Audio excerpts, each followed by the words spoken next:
Welcome in. It's that time. The Sooners on SI podcast, episode 248. It's Houston week. A classic SEC Big 12 battle will go down this Saturday, 6:45 at Owen Field. I'm Ryan Chapman in Tulsa. We've got the great John Hoover. Boss, how are we? We're good. The competitive depth on this podcast is just beyond any other. So we're ready to take on the week.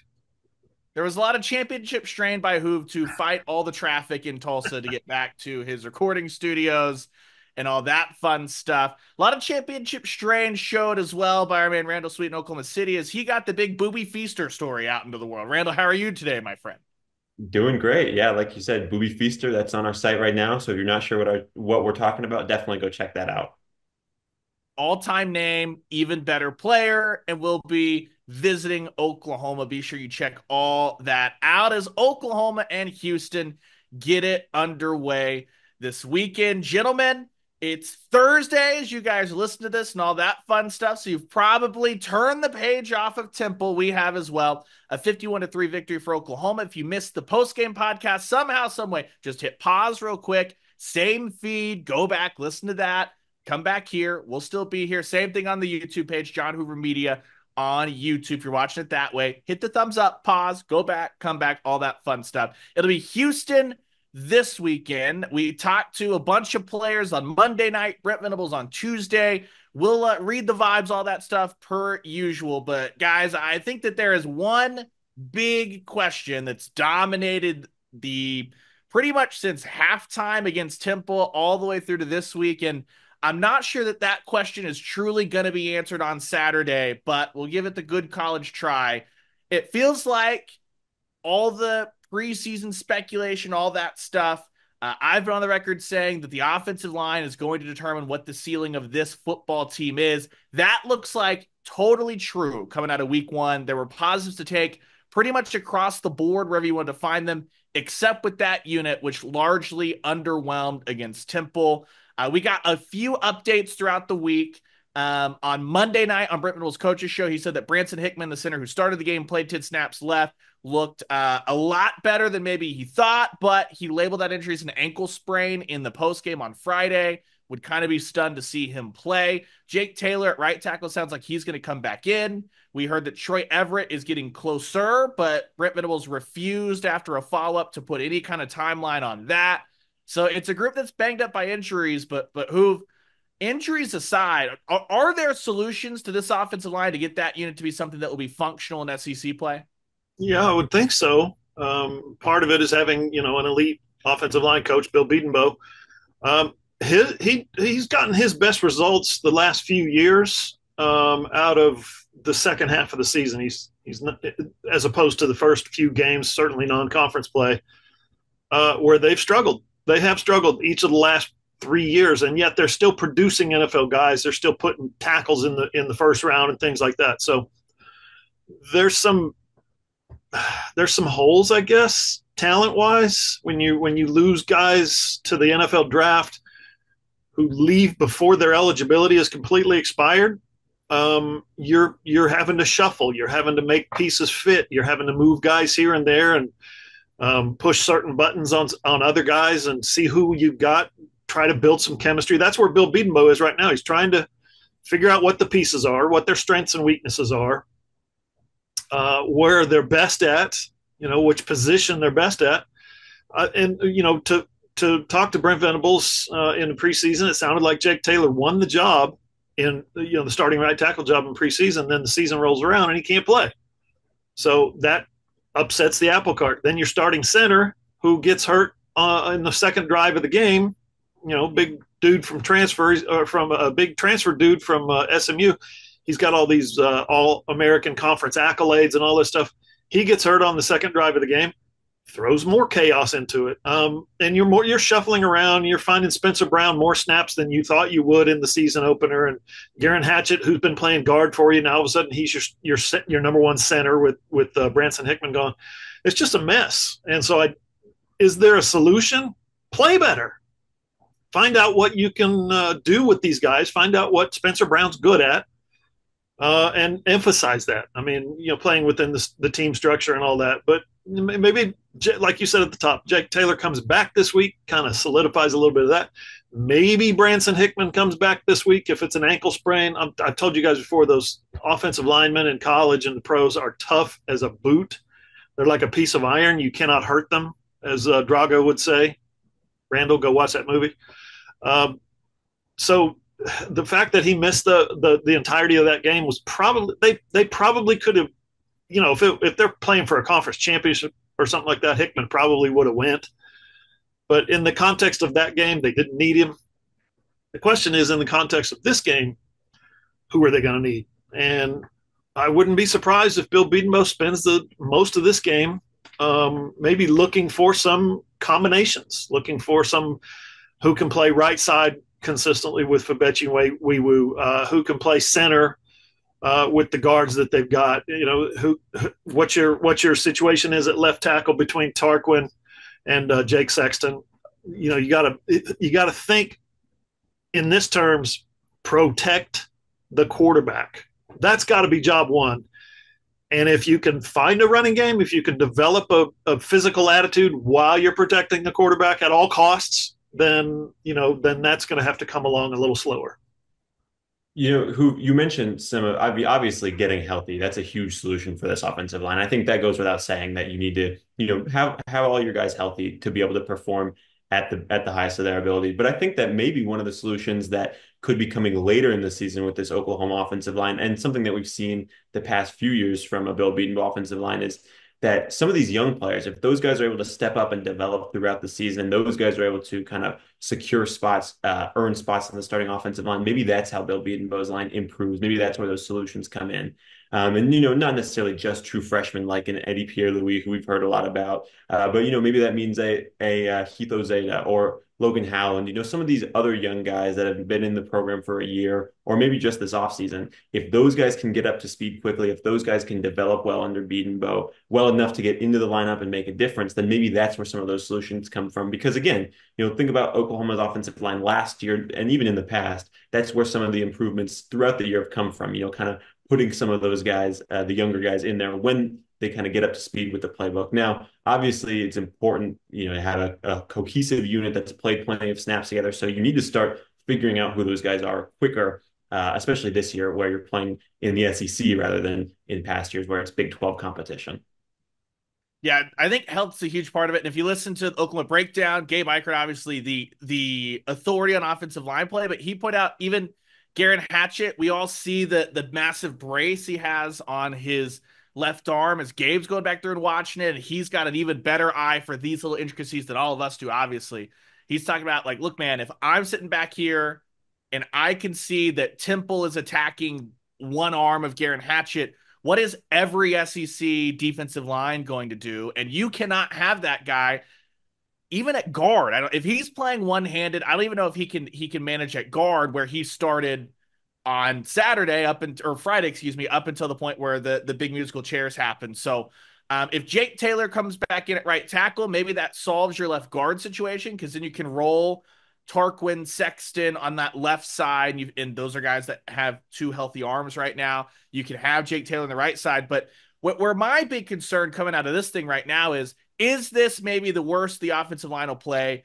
Because you talk about all the typical stuff of everyone makes the biggest jump from week 1 to week 2. We get that. The physicality, yes, they were banged up, but this showed me Oklahoma is one offensive line injury away for the next 11 games from it being a 5-alarm fire up front, unless you can get Hito Zeta or Eddie Pierre-Louis or Logan Howland to come along. And when you look at it, I understand that when these guys came into the game, it was going up against a worn down backup Temple defense that was not like the starters weren't good. So imagine the backups, but Hito Zeta, if you're a PFF person, ended up being one of Oklahoma's highest rated offensive players. Logan Howland was up there as well.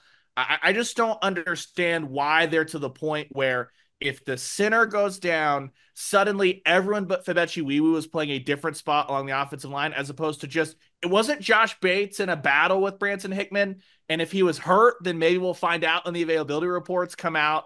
not against Houston or against Tulane, but that Tennessee week. Sounds like Bates has kind of been the guy in practice this week, but I just don't understand why one piece goes down and suddenly the whole thing shifts. Because I know that Garen Hatchett says they rotate a lot in practice, so that shouldn't be a big to do, but they clearly played that unit deep into the third quarter because they need to build that chemistry. I can't imagine moving everyone one spot over is great for chemistry when you could have just said, all right, is there a way that you can plug Josh Bates in for Branson Hickman?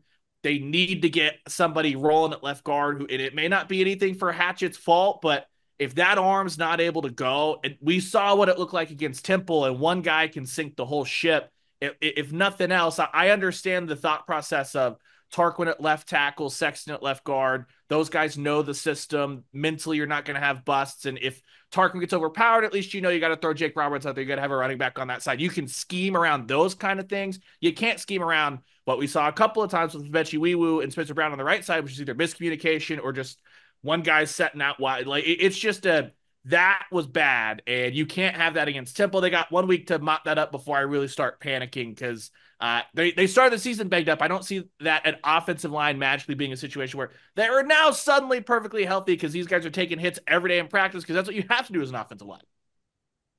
You mentioned Josh Bates. Whenever he actually checked into the game, I thought he looked good too. I thought he played well. So that made it even more confusing to me why he wasn't just the guy that they put into the game to play center. They had the guy, like you said, move everyone out of position. And I think you mentioned the Oklahoma breakdown.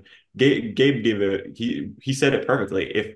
If you're Josh Bates in that situation, and instead of just putting you in the game, they rearrange the entire offensive line, that's got to make you feel some type of way, right? Like that has to give you some sort of motivation or some sort of energy to go out there and say, all right, I need to go earn this spot because obviously he hasn't done that yet. Yeah, and Randall, to your point earlier about inserting somebody new, somebody young, somebody different into that starting five, change the equation a little bit.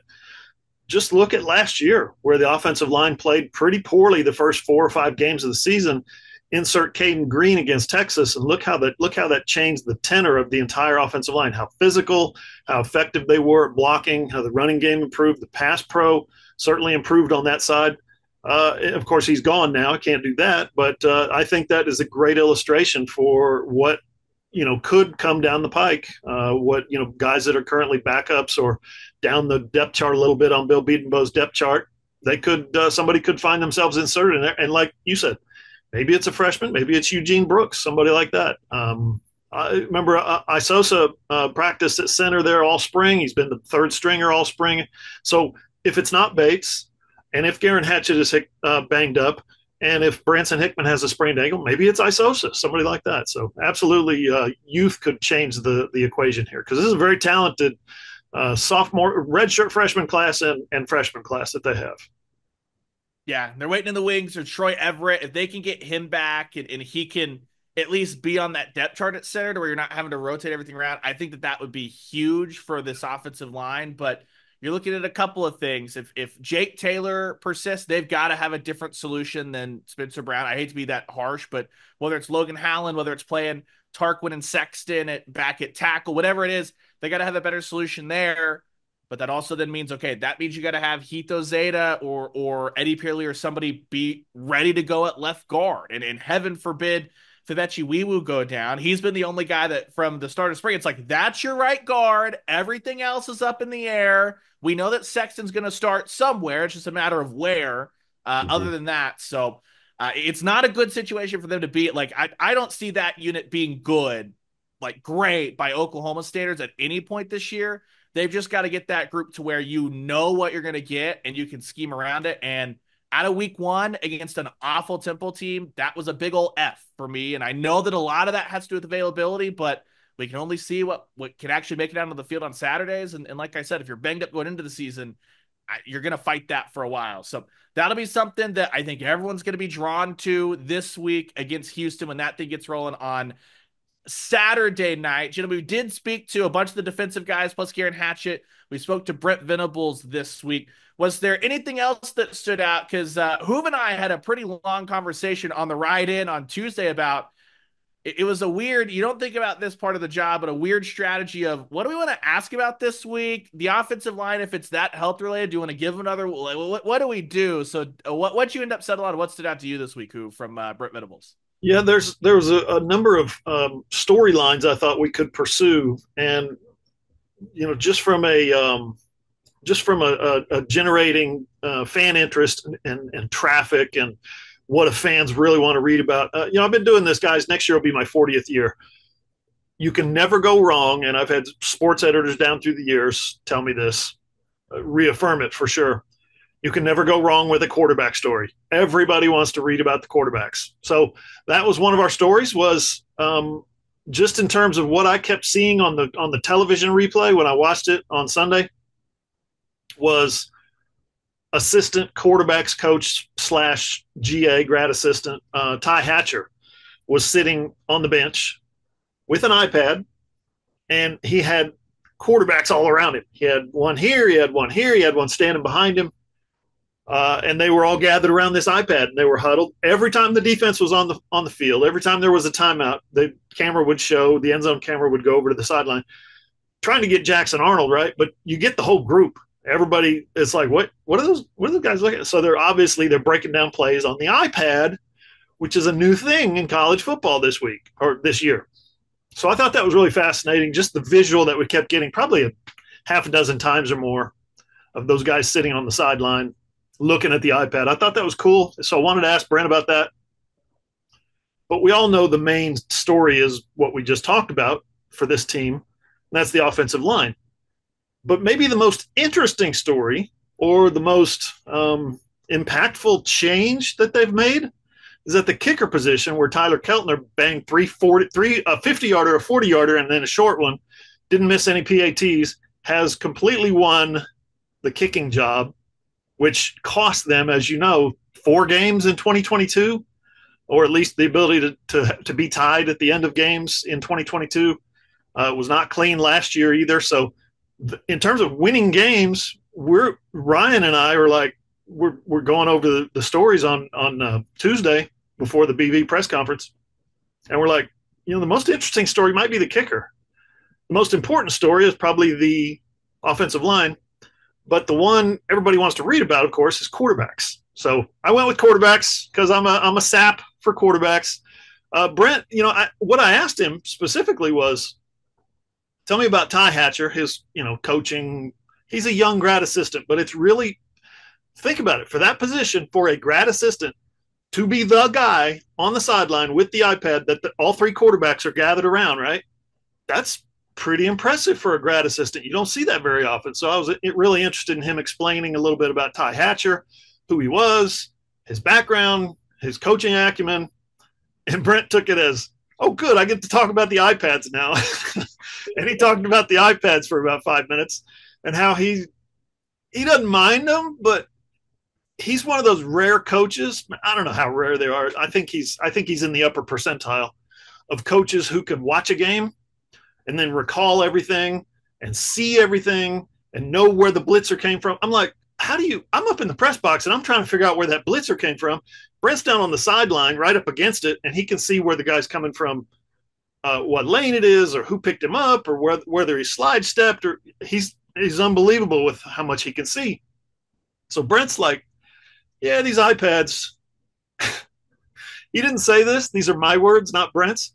But I got the sensation, I got the feeling that he thinks people who use iPads are lazy, or in his case, the way he described it was they're not gifted at seeing things happen on the field, right? Like Ryan, you and me and Randall could use an iPad when we watch a game. We can see it instantly what's going on. Brent sees it in real time, digests it, communicates it with his players. So he basically, he's not a fan of the iPad. He thinks it levels the playing field where one coaching staff might have an advantage, or one coaching staff, say you've paid a bunch of money to put into your coaching staff. You can come into town with a couple of $500 coaches and a cadre of iPads and leave with the same amount of information. That's not cool. He wants that competitive advantage. He wants that competitive edge because he's put in the time in his career. He pays his staff. They put in the time during the week to study this stuff and look at tendencies and predict what's going to happen and see formations before the ball snapped. So the fact that it neutralizes that, levels the playing field, I don't think Brent's a big fan. It was funny. He was talking about like you might have a quarterback that doesn't have great field vision. Usually he has to correct that on Sundays in the Yeah. post game film, and now he can correct it live. It was interesting there. It also sounds like, by the way, the in helmet comms did not have a great week one in college football. We talked to Jackson after the game, and he was like, "It was great, it was awesome." But when we talked to Danny on Tuesday morning on the radio, remember, Danny Stutzman's the guy that is on the field in Norman when it's loud, right? When Jackson's on the field, it's quiet. Danny was like, "Yeah, I was kind of having trouble hearing it the first drive." And then if you go and watch what Kevin Wilson had to say this week up in Tulsa about how they're having issues with it just beeping so much before it even supposed to cut off that Hmm. he couldn't hear. It sounds like there are a lot more kinks that need to be worked out with the in-helmet comms than really the iPads, which Brent Venables, I think he joked on his coach show on Monday night that the biggest thing for him is not running up to a referee and showing him that they missed a call because that's an insta 15-yard flag with the new technology on the sideline. The good old Patrick Beverly there.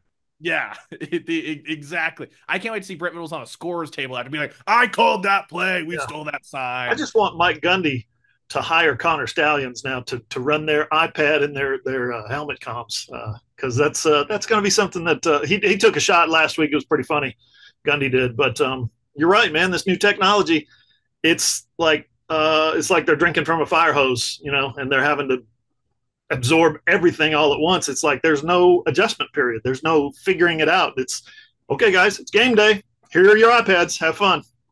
Got to be careful with the fire hoses on this beat. They've gotten Yes. people into trouble Yes. before. Gotten people into trouble before. Randall, what else stood out to you? It was kind of a weird week where everyone's focused on the offensive line. So there wasn't a ton of defense, but the defensive storylines and stuff we got from Brent Venables was good defensive stuff. Yeah, for sure. Brent had very, very high praise for two of Oklahoma's defensive backs, Kendall Dolby and Kenai Walker. Now, I think we talked about it in our post-game podcast. All three of us were really, really impressed with the way that Kendall Dolby played. I think Cole Kubelic, who's a media guy who kind of watches, a national media guy, he watched the game and said that Kendall Dolby was everywhere all over the field. And I think that that really is a good way to describe it.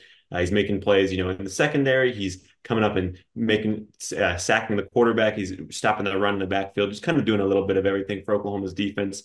And you can really tell that Brent Venables loves the person that Kendall Dolby is, loves the versatility that he offers on the football field. I mean, last week before Oklahoma's game, he told us that Kendall Dolby imagines himself as this 6'3", 230-pound player in a 5'10" guy's body, right? Well, this week he waxed poetically for 6 minutes, I think, about Kendall Dolby and what he's been able to do for Oklahoma's defense. I think that you saw that on Friday, I almost said Saturday. And again, this is a guy who we didn't really talk about a ton in fall camp. And it seems like that wasn't because he didn't perform well, but it was because we all knew what to expect from Kendall Dolby. We all knew that he had locked in that cheetah position.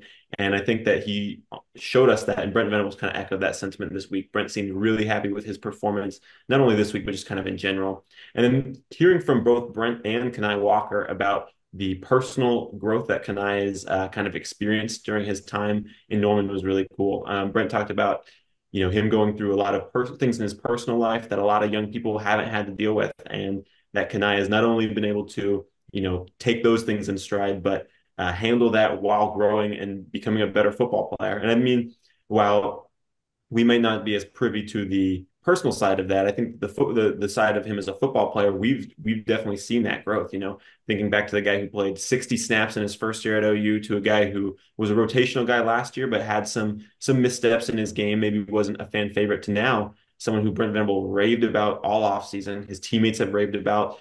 We watch him in week one. He looks the part. He looks big, strong, long arms. Exactly what you'd expect out of a cornerback who's built like he is. And so it was really cool to hear Brent talk about his personal growth. Kenai kind of echoed that sentiment. I guess he talked about it first, but Kenai kind of talked about the same thing, going through some of those personal things off the field and how him growing off the field, him becoming a more mature person off the field actually affected his game. Echoed a few Brent Venables quotes about how you do one thing is how you do everything. So it seems like the culture that Brent Venables is trying to instill with this on the defensive side of the ball specifically is going pretty well with at least those two guys, Kendall Dolby and Kenai Walker. Really talked about the personal side of them as well as the performance that we saw this weekend. Yeah, with Dolby, he ended up being, I think, Oklahoma's third highest graded defensive player per PFF. Kanai was the highest graded corner. And you can just tell it's kind of a common theme who with some of these guys that I think that Brent Venables likes is Brent Venables is a college football coach, right? He loves the maturation process of truly the old line of taking in guys that are rough around the edges, high schoolers, and not like bad kids, but just maybe not as 100% focused, things like that, and seeing that transformation from when they arrived, when they're done, to being like ready to be professional football players or paying that attention to detail with anything. And he talked about, Kenai Walker kind of in that way during fall camp. And then Kendall Dolby, he waxed poetic about Kendall Dolby basically being a guy that he talked about, bad note taker to suddenly he's locked in on everything. And I think that kind of just shows you as he's dialed in more and more on the intricacies of everything extra he's asked to do at Cheetah outside of just cover. Yeah, I think the number one thing that Brent has said, even more than competitive depth since he's been here, is football is a developmental game. And he just really, really, really enjoys that aspect of taking, like you said, a young high schooler or a junior college kid like Kendall Dolby and getting him ready for getting him through Division I football, big time Division I football, teaching them about the nuances of the parts of the game that they never imagined were out there from high school ball or junior college. Or in Kenai Walker's case, he comes over. He came under from Alex Grinch's final season, didn't he? No, did he come in Brent Venables' first year? Yeah, he was a guy that Ted Roof had a relationship with recruiting. That's right.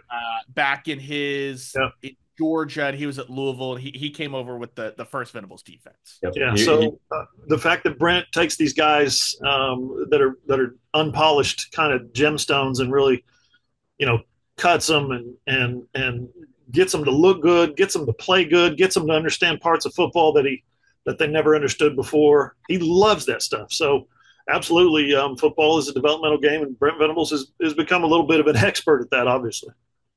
You mentioned that development. Kenai Walker specifically credited a lot of his off-field development to the Soul Mission, and so I think that that's something. I talk to recruits on a daily basis, and every recruit I talk to, whenever I say, "Well, what stands out about Oklahoma?" That's the first thing out of their mouth, almost every single time, is the Soul Mission. So that's something that not only is getting the attention of a lot of people on the recruiting trail, but also something that's paying off for the athletes that are in Oklahoma's program, as evidenced by what Kenai Walker told us on Monday night. Yeah, it'll be interesting to see that continue as it's going to be a big hefty rotation there at corner, but Kenai Walker's not going anywhere for sure as he continues to get better and better. He got a lot better last year than he was 2 years ago. We didn't really play a huge factor. Interested to see if that can kind of continue. I took the other defensive angle this week, guys. I was curious about the fumbles, right? Oklahoma forces 4 fumbles. Part of that was because Temple looked like a high school team compared to a team of college players at times. Oklahoma popped out 4 balls and fell on all 4 of them. So at certain times that can be a little random, I think, if you force the fumble versus if you actually end up recovering it, stuff like that. So I was curious if they believe that there are aspects of that this defense feels can be replicated week over week, even though you're obviously not going to pull 4 fumbles, stuff like that. Billy Bowman talked about on Monday night how that's something that Zach Alley came in with and basically said, you guys running to catch the football. You need to run to punch the football and be more aggressive there. We talked to Danny. Danny also said just part of the Zach Alley bringing in new eyes. His Jacksonville State defense was excellent at forcing fumbles, and he thought that was an area that Oklahoma could very easily kind of improve on. Even said that there was extra conditioning all through the spring and the fall camp sessions if a certain level wasn't hit as far as punch at the football. And Brent Venables just kind of put that at the feet of a more experienced defense. You know exactly what you're doing, which means you're reacting quicker. You're taking better angles. When you take a better angle, you're just in a better position to do everything that you need. So I'm really curious what this is going to look like, guys, this year, because a great interception defense a year ago, a great takeaway team in general. Brent Venables points back a ton to The 3 games they lost a turnover margin, they lost. All the other games they won. And it kind of folds back into the offensive line conversation for me, guys, because I think the defense has to take a step up in a couple of different places to paper over some of the less efficient things you're going to see from the offense as a result of the fact that I just don't know how well they're going to be able to block SEC defensive lines. If they can get the same aggression in the secondary while also forcing a few more fumbles, maybe that can be enough to offset some of the give and take that's going to happen, because I don't know how much success they're going to have keeping the pressure off of Jackson Arnold across four quarters for all these Southeastern Conference games. I have a theory as to why I keep thinking Kanai Walker played for Alex Grinch. It's the same reason that in the back of my mind I have this memory of Dylan Gabriel playing for Lincoln Riley, and that is when they introduced them, when they brought these guys in as transfers and let us talk to them. It was in that south end zone facility, that new end zone facility, where Lincoln Riley said, "We're not doing press conferences over here on the east side anymore. We're doing them over here because this is closer to my office and I don't have to walk as far."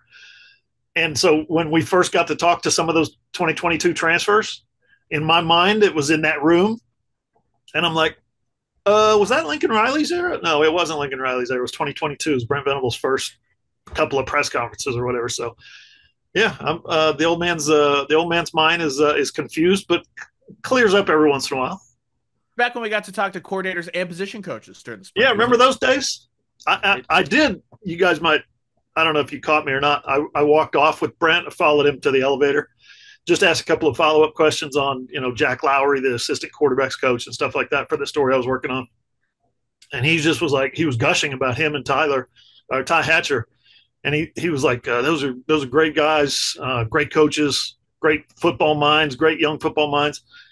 And as he stepped in the elevator, I said, well, maybe pretty soon we'll get a chance to meet them and interview them, right? Huh? He said, yeah, maybe so. And then the elevator doors closed, and that was the end of the conversation. And that's the end of that thought, probably, because we barely get to talk to Seth Luttrell and Zach Alley, which I will never understand. Seth Luttrell was literally a college football, like a head coach, but, it be what it be. And Zach Alley was great on Friday. He was great. It was fantastic. It was outstanding. So if you missed any of Zach Alley, Seth Luttrell, any of the players this week, all that stuff, you know where to find them. Oklahoma Sooners on SI.com. Or if you're a YouTuber, head over to John Hoover Media on Hoove's YouTube page, as well as all of our stories, whether it be Hoove's big extensive column on the quarterback operation. I've got a Thursday, as you're listening to this, Thursday afternoon, my story on what Danny and Billy and Brent had to say about the fumbles, things like that. They might have opportunities to force those a great deal this weekend, because Oklahoma is going to be welcoming in a Houston Cougars operation that is better than Temple. I feel very confident saying that. But Willie Fritz in year one, Brent Venables has a ton of respect for Willie Fritz. I think everyone who watched what he did at Tulane has a ton of respect for Willie Fritz.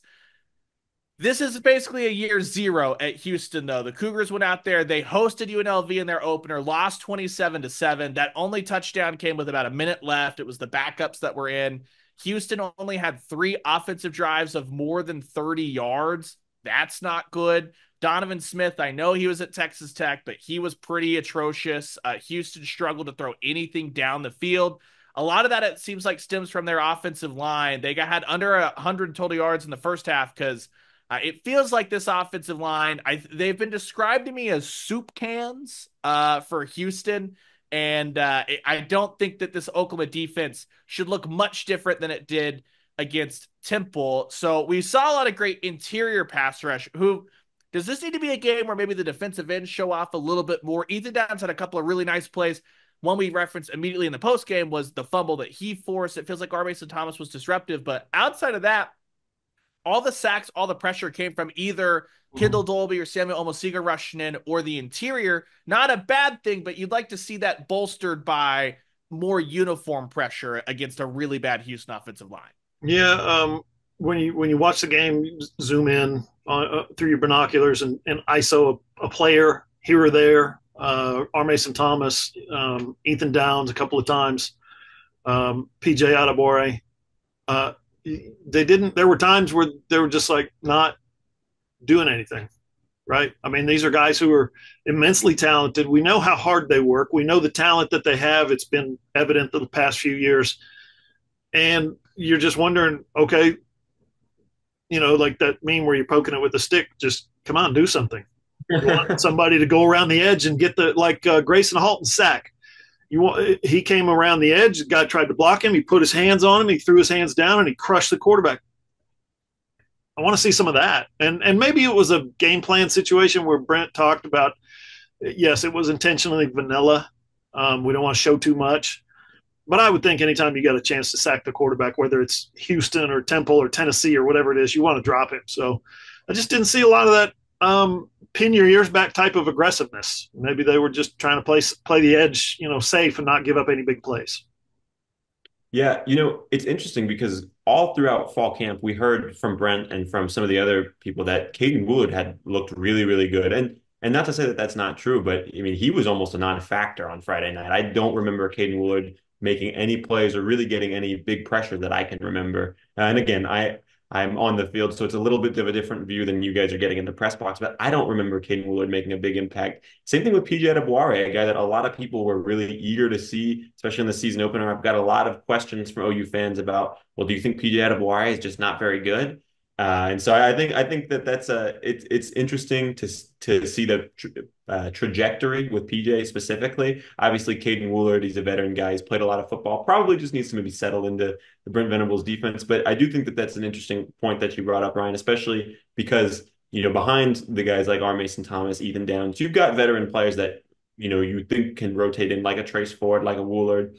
But after those guys, and if those guys aren't producing at the high level, then you're going to need some of those young guys to step up, which guys like PJ, we just haven't really seen it yet. Even Danny Okoye, someone who we were told was having a great camp. I mean, he didn't really get in until the end of the game against Temple, and again, limited snaps, but wasn't able to make much of an impact either.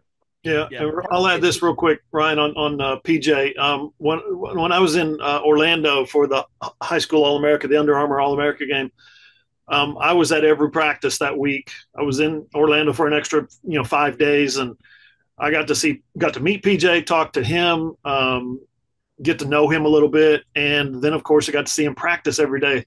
Guys, it's not a coincidence. He was the best player on the field. The coaches of both teams, when players nominated their most difficult player to play against, stuff like that, it was always PJ Adebawore. His talent, is he good enough? His talent's unbelievable. So as a freshman last year and a sophomore this year, starting to get a few more reps, you wonder if he's reached that kind of saturation point where his mind's not. He's got so much going on upstairs in terms of, these are my keys that I have to read. This is what I have to pay attention to. This is what the down and distance is. If you turn him loose, go get the quarterback. I really think he's got first round NFL draft pick ability. I don't think there's any question. He was playing with a bunch of high school All-Americans, and he was making them all look silly down in Orlando. So you get on the field with a bunch of college players, and it's a bit of an adjustment, and you're getting coaching now. It's not just pin your ears back and go get the coach. You got to read all this other stuff. You got to know what the inside backer's doing. You got to hear the call, what the call is. So he may not have reached that point yet where everything is slowed down for him, and I think he'll get there. I still think he's got All-American potential. He is not necessarily the most twitchy guy that they have, but you look at his frame, his first step, how low he can play when he's playing with low pad level. I think he's fantastic. So it's just a matter of clearing your head, kind of like a Top Gun Maverick. Don't think, just do. And he needs to just do. But part of the thing, too, was Oklahoma played 63 defensive snaps against Temple. Downs got 34 of those. R. Mason got 32 of those. And then Trace Ford got 21 snaps. So a lot of that rotation was gobbled up right there. It ended up, Woolard ended with 14. PJ ended with 13. And did PJ look healthy to you guys? The one thing I noticed last year, whether he was whether he was in the game a ton or not, he looked explosive. He did not look as explosive, which it is not like standing by PJ. He looks bigger and stronger than even he did a year ago. I think he might have been banged up because that's the only thing that would make sense of why he would be. It's not like someone that put on so much weight that you're like, did he lose the explosion? He just looks more muscular. Yet he didn't look like he was ripping off the line the couple times I watched him come in because he was in with those, for lack of better terms, the NASCAR packages with him, R. Mason, uh, uh, Grayson Halton, and David Stone up the middle. And like three of those guys would get these awesome jumps off the football, and PJ was kind of there. So that's something that maybe need to ask Brent Venables about in post game on Saturday if that persists. Elsewhere, I don't actually know how much more coverage opportunities Oklahoma's going to get because they should be able to put pressure on Donovan Smith. Also, Houston just like a lot of screens, a lot of swing passes, things like that. This is why you got to watch YouTube. We have a very special guest on the Sooners OSI podcast right now. Who is this joining you right now, Randall? This is Maze, my cat. Incredible, incredible scenes. Scout the dog has been flipping around underneath me. She's not quite been on, but if you see me looking off screen, I'm usually talking to Scout, like, go lay down on the couch. But I don't know what else you're going to see from the defense other than what you would expect to see, because again, this is not a great Houston offense. But when you flip this thing over, we're going to talk about the offensive line, but it's a UNLV team that essentially rushed for 200 yards. They averaged 4.1 yards per carry. And I know that Marion's go-go's going to attack teams a lot differently than how Oklahoma's just going to line up and run the ball at people. But that is something. And then we talk about this wide receiver rotation as Jalil Farouk out, Nick Anderson working his way back sooner rather than later, as Brent was said on Tuesday. What are you kind of more interested in? What this running back group looks like in game two? Because we just didn't see a ton of Sawchuk, didn't see a ton of Barnes. I think that was by design with Temple being treated truly as like a preseason game. Or are you dialed in on this wide receiver rotation? Well, I think the receiver injuries have kind of. I mean, I know we spent the top of the show talking about offensive line. I think the receiver injuries might be even more important and more impactful. And that's because you've already lost Jaden Gibson. Now you've lost Jalil Farouk 6 to 8 weeks on a broken foot. I think that's very optimistic. I think that's very ambitious. If he can be back in 6 to 8 weeks, that would be miraculous. So, your go-to guy last year was Drake Stoops. He's playing for the Rams now. It's practice squad. It's a receiver core that all of a sudden, without Nick Anderson, right? Without Nick Anderson, we don't know what his availability is. Like you said, sooner than later. I think he's going to be okay. I think he's going to have an impact this season. All of a sudden, you're talking about Deion Burks getting like every snap, right? Every important snap or getting every important target, every third down, every red zone target. I mean, you can't have a good receiver core. And this is a position, guys, that we talked about multiple times in the offseason, the spring, the preseason, as this might be the best position group, deepest, most talented position group on the entire roster. Now we're looking at one game in and we're like, wait a minute. Who is this really going to be a one-man show? When is Nick Anderson coming back? What do you really think Jalil Farouk has the opportunity to come back this season? It could be kind of an all hands on deck situation, and those freshmen might have to come along a lot faster than they originally planned. And you talked about we thought coming into the season that this room was one of the deepest on OU's roster. I think part of that depth, obviously, when you lose two of your top six, that doesn't help.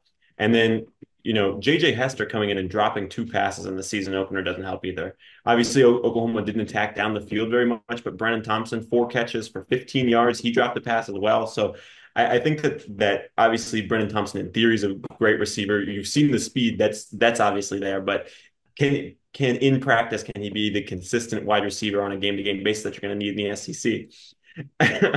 And, I think that, like you mentioned, some of those freshmen are going to have to come in, play pivotal roles. We saw Zion Raggins. He actually got early snaps, which kind of surprised me, just given how slight he still is as a receiver. But he got some early snaps to know that he's another guy with elite speed. Ivan Carrion is a guy that I've been very high on. We've talked on the podcast about it, who got some good snaps on Friday as well. Guy 6'6", already over 200 pounds. He might be physically ready to come in a little more than some of the other freshmen. Zion Cuny's a bigger bodied guy as well. So it'll be interesting to see if some of those freshmen or sophomores can fill those spots. I know we've talked about Jaquez Petaway on the podcast. I feel like a handful of times because he's someone that we're all really high on. But again, just these are guys that we've seen little glimpses and flashes from, and we've seen, clips of them in games or spots in games, but we haven't seen consistency. We haven't seen these guys do it over the course of a season, really over the course of multiple games in a row. And so can they step in and take up some of that role? Obviously, you've got Deion Burks as your number one, but do you have the weapons to come in and be solid number two options? I think the one thing that you can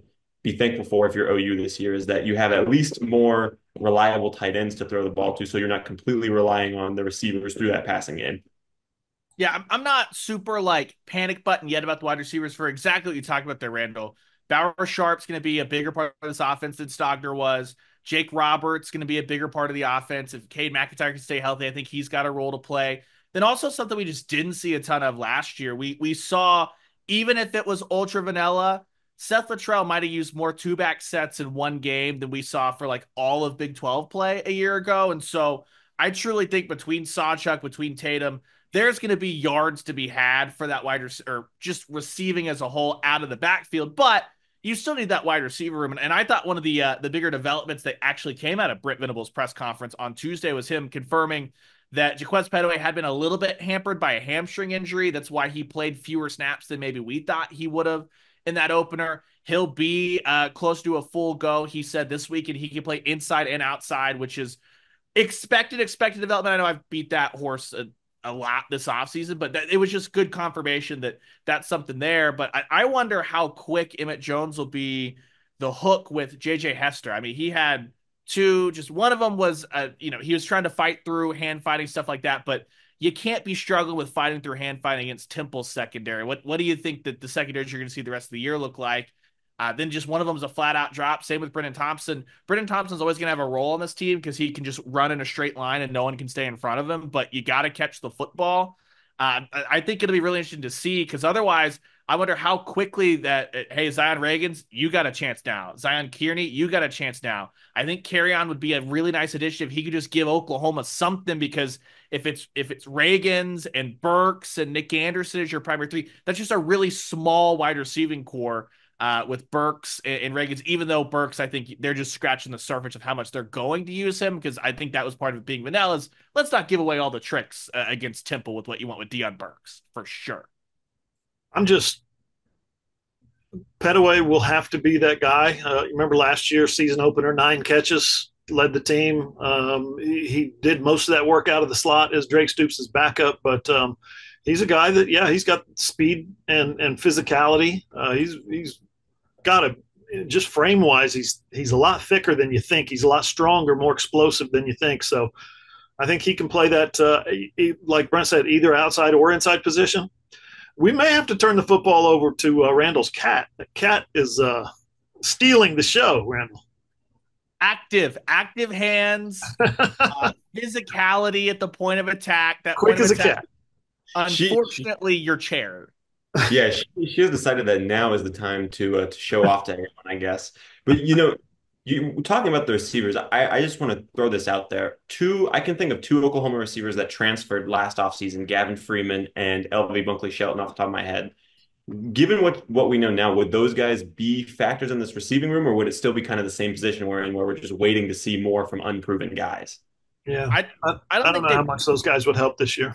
Yeah, I don't think they truly really be factors because LV couldn't, like, that was a group that it contracted to basically a 3-man rotation last year after Angelo Anthony got hurt, and those guys they had opportunities and couldn't. So that'll be another big thing, is can Angelo Anthony kind of come online a little bit? I feel like last Friday was the dip the toes in the water, go run a few routes, go good vibe, stuff like that.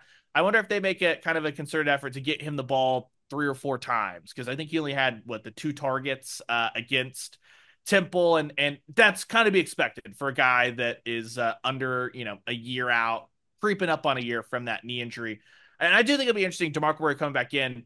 Do you see anything different with the running back rotation? It kind of felt like a little bit of you get this in openers sometimes. Hey, Sawchuk, you're going to get a drive. Then Barnes is going to get a drive. Then Tatum's going to get a drive. Like, it felt a little bit like that because Temple was so overmatched. I'm interested to see how that pairs up if they want to get Sawchuk into rhythm. But I think a lot of that's going to have to do with, can they block in front? So that's all stuff that I'm looking out for as Houston, Oklahoma get it rolling. That'll be 6:45 p.m. Owen Field, SEC Network, all that fun stuff on Saturday. I understand that with the SEC Network stuff and all the direct TV happenings, that game may be a little bit more limited for some people, but don't worry. That's why you go to Oklahoma Sooners on SI.com We got our live blog that's always humming everything that Hoover and I see from the press box. Randall texts us a great deal from the sideline when those texts are coming through if we missed anything there. So all of our observations, stuff you might have missed if you're battling cable or anything like that, or if you're just having a good time on your Saturday night, as well as if anything happens throughout the game. As soon as Hickman and Farouk bounced out of that game, we had a story up as well. And it's free, as always, Oklahoma Sooners on SI.com. Gentlemen, anything else OU Houston before we kind of take a peek around at what lies ahead for Oklahoma a little bit, as we might get a little information this week from some of their future opponents here in the near future? Yeah, just the fact that Donovan Smith was a Texas Tech quarterback. He played in that game in 2022 down there in Lubbock, the season finale that ended with a controversial overtime field goal.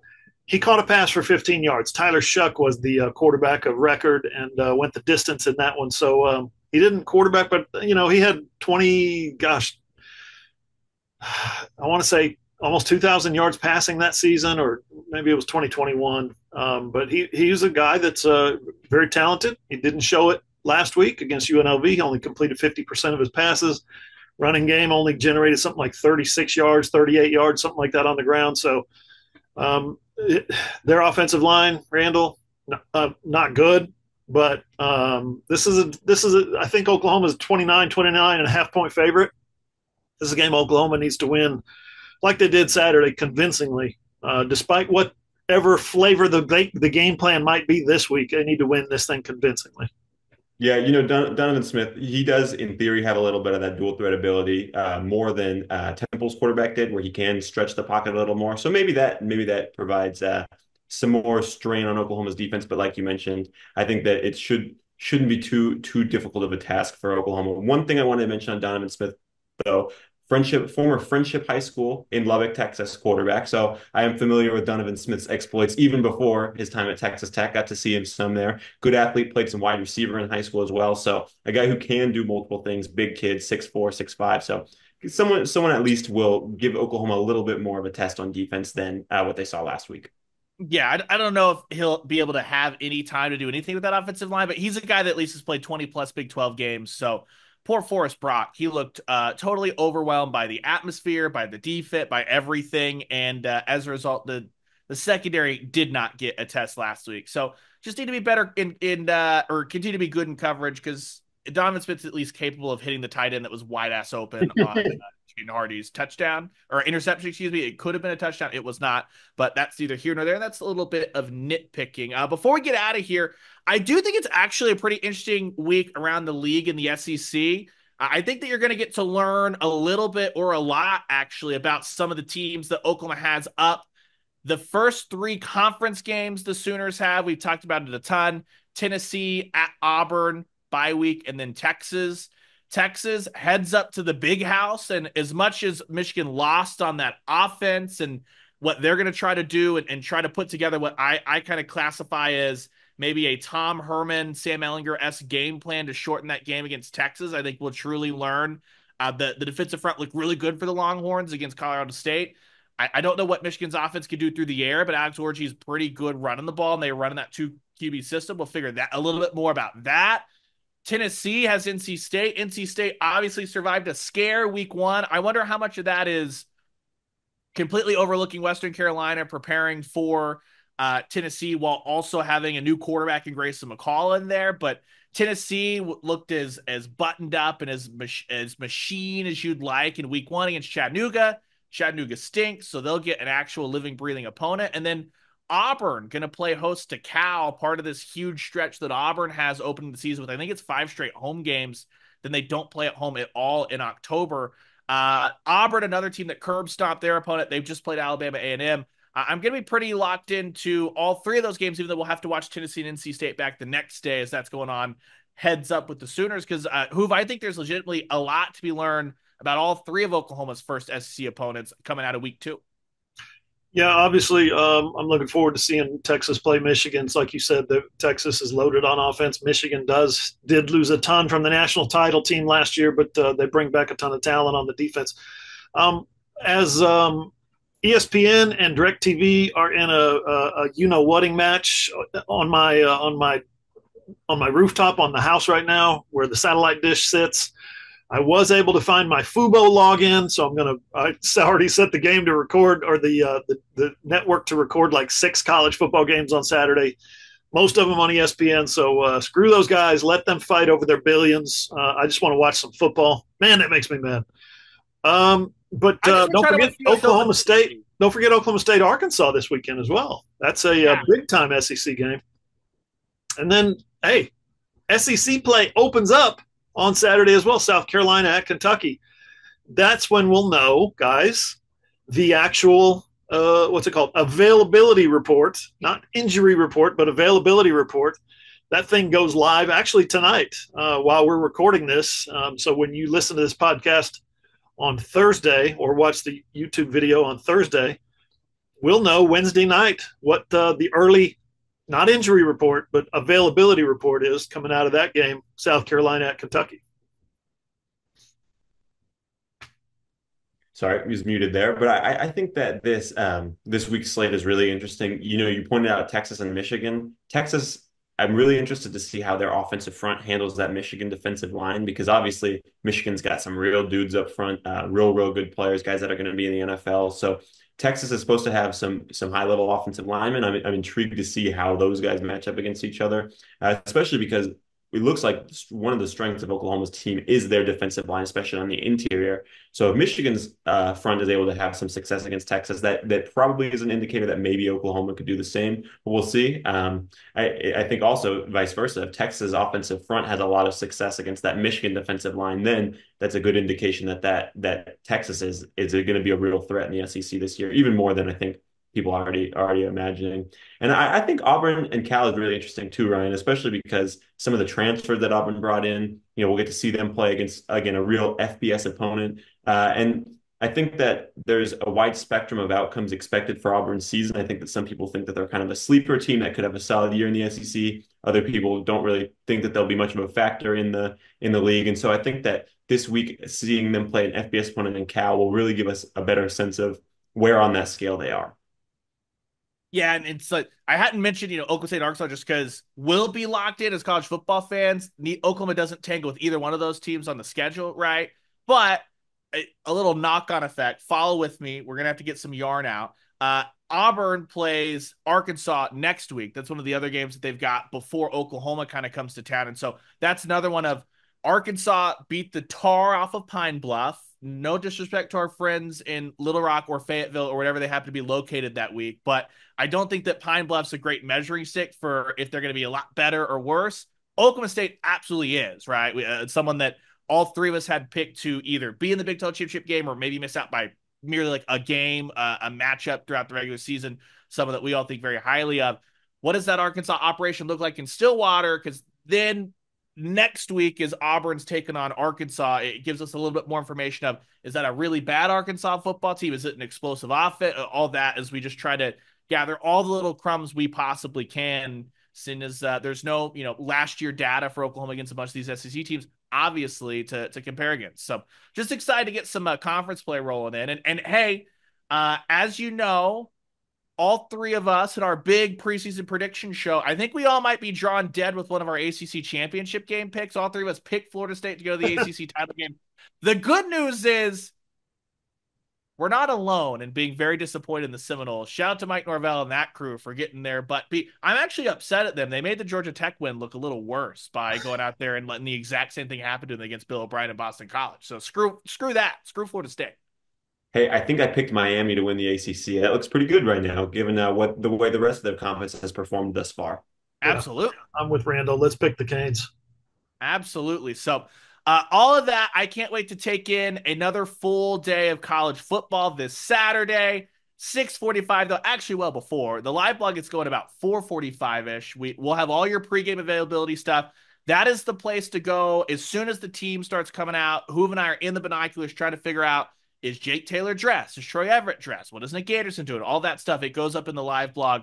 Totally free, not behind any kind of paywalls. Just head to Oklahoma Sooners on SI.com for all of your game day coverage. And as always, be sure you're following us on X. You can hit up Hoove at John E. Hoover.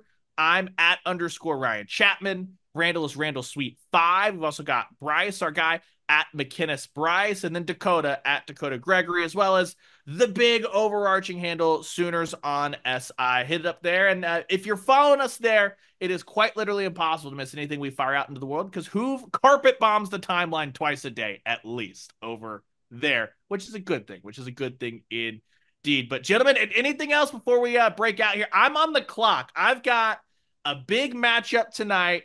My buddies and I, our NCAA College Football Dynasty League, we've hit championship week. I'm in a conference championship game tonight. Entering the week, ranked fourth in the country, have to win this championship game to secure the number one seed in the college football playoff, though. It's a 1v4 matchup in Atlanta. The Dogs, and they gave me Oklahoma. They were like, hey, you cover Oklahoma, you should just play as them. Just like, all right, you don't want me to rebuild anything? That's fine. So I'm on the clock here, boys. Or is a look into the future of what our December plans could look like, Oklahoma and Georgia? I don't know if that sounds fun or not. It sounds fun to me. I would love to go to Atlanta. You know me. Any extra trips to Atlanta I can take, I'm there. And the bad news though is that you just see me when I show up to the stadium. It's like I'm with my people. I have my group in Atlanta. I'll see you guys at Mercedes-Benz. That kind of situation. Yeah, but Georgia's pretty special. You want to run up against you want to cover another 62-28 type game. Georgia is special this year. Hey, it's fine. I don't really care either way. I'm getting a trip to Atlanta. It means that people are probably pretty engaged because if Oklahoma's playing in Atlanta, it means that they're in the same boat I am tonight, where if they lose, they'll host a college football playoff game probably, and if they win, they'll be on bye for the first weekend of the college football playoff. I think that our listeners would take that regardless of what happens if they get splattered on the field in Atlanta against the Dogs or not. The thought of college teams hosting college football playoff games is still so foreign to me. That's going to take some getting used to. Agreed. Can't wait. One game down, 11 more to go, guaranteed at least. Let's cherish these bad boys. And be sure you're headed to the site, OklahomaSooners.si.com, as we have all of our game day coverage this Saturday. We'll be in the press box live probably at like 2 in the morning for our post-game podcast, wrapping up everything we saw as the Sooners take on the Cougars in game 2 of Oklahoma's non-conference slate. But for John Hoover, for Randall Sweet, for everyone else on the site, I'm Ryan Chapman. We'll talk to you guys here on the post-game podcast Saturday night, and we'll be back next Thursday at the Sooners on SI podcast.